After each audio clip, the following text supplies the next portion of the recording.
4 people transported to hospital after a collision in Washington City. What you can expect for Ironman 70.3 and your daily weather forecast with highs, lows, and everything you need to know for the days ahead. You're watching St. George News at 5, brought to you by our studio sponsor, We Win Injury Law. Good afternoon, I'm Monica McLaughlin. A work truck and an Audi collided in Washington City Wednesday evening, sending 4 people to the hospital with serious injuries. For more on what led to the crash and the ongoing investigation, here's Leah Call.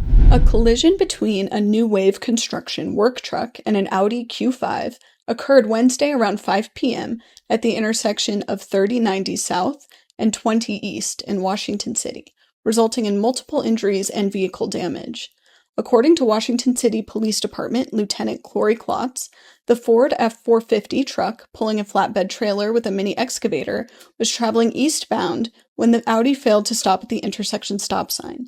The truck driver attempted to avoid the collision but struck the back passenger door, causing the Audi to veer off the roadway into a nearby retaining ditch. The truck jackknifed and its trailer rolled onto its side. The mini excavator was displaced onto the adjacent sidewalk near a power pole. The Audi, carrying 1 adult female driver and 3 juveniles, all sustained significant injury and were transported to St. George Regional Hospital. The investigation is active and ongoing. Thanks, Leah. This weekend marks the final Ironman 70.3 in Washington County after 15 years, with traffic impacts expected throughout the area. We'll go to Maury Kessler with more on what drivers and residents need to know ahead of race day. The 2025 Ironman 70.3 North American Championship returns to Washington County for its final year, the second weekend of May, drawing thousands of athletes and supporters, along with accompanying road closures and detours. St. George Police urge residents to plan ahead and be cautious of athletes' training in the days leading up to the race and to pay attention to traffic impacts on race day. The 70.3-mile race includes swimming at Sand Hollow State Park, followed by cycling and running through several cities until ending in downtown St. George. An interactive map and links to additional details can be found in the story. Road closures begin Friday. A Washington City woman battling stage 4 stomach cancer is using her journey to raise awareness and advocate for research. For more on her mission and message of hope, here's Jessie Bang. Washington City resident Kendall Salisbury is fighting cancer for the second time. After overcoming breast cancer, she's now determined to defy the odds again, this time with stomach cancer, which has a 5-year survival rate of just 7%. Stomach cancer is in the top 5 deadliest cancers worldwide. So it's important that if you are having stomach issues, if you're throwing up or having terrible heartburn, to see your doctor. A year and a half ago, Salisbury discovered a lump in a lymph node in her neck. Tests revealed it was cancer that had originated in her stomach and spread, leading to a stage 4 diagnosis. For me, I didn't know that I had stomach cancer. And so by the time I found it, it was too late. I was already stage 4. She's on a mission to spread awareness and raise funding for stomach cancer research, going to Washington, D.C. to lobby for change, and she has no plans of backing down. Her husband, Chris Salisbury, shares what it's been like to stand beside his wife through both of her battles with cancer. One way to kind of sum it up is, especially with a terminal diagnosis with stage 4, it feels like a heavy weight is always on you, but you learn to adapt with that. If that makes sense. It never truly goes away. There's times where you kind of forget about it because we're doing something fun or we're very involved. Staying busy is really important because it's the downtime that's hard.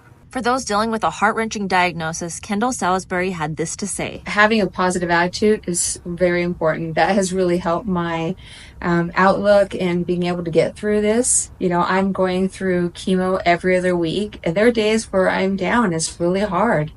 But I think, you know, having the attitude, like every day is a new day.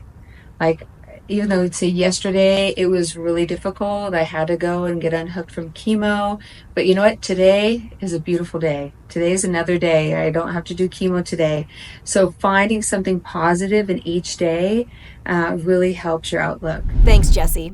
Let's take a look at your daily weather forecast, brought to you by Casablanca Resort and Casino. In St. George, it's a warm and sunny 85 degrees this afternoon.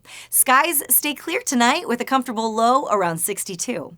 Then we're back near the mid-90s tomorrow with a high of 92 and a low of 65. Over in Mesquite, it's currently 88 degrees. Tonight will cool down to a low of 67. Then temperatures climb again tomorrow with a high of 98 and a low of 70. Cedar City is cooler at 72 degrees right now with a chilly drop to 48 degrees tonight. Tomorrow brings a pleasant warm-up with a high of 77 and a low of 53 by the evening. Utah's NHL team has a new name and big ambitions to match. For more, here's Aaron Crane with your local sports update.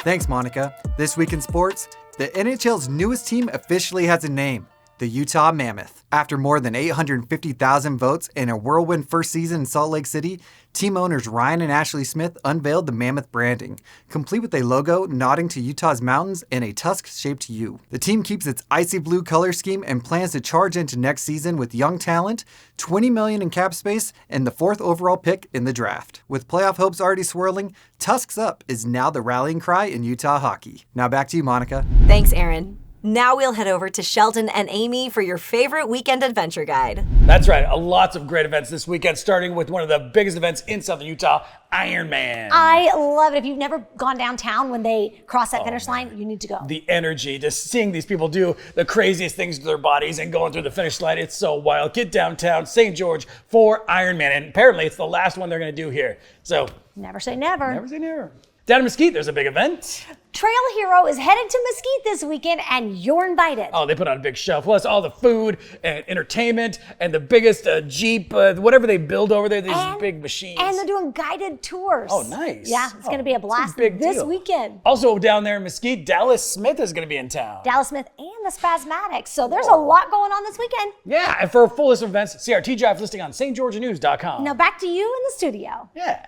Thank you for watching St. George News at 5. To learn more about our studio sponsor, We Win Injury Law, go to wewininjurylaw.com. I'm Monica McLaughlin with St. George News, your #1 source for local news. This has been St. George News at 5, brought to you by We Win Injury Law.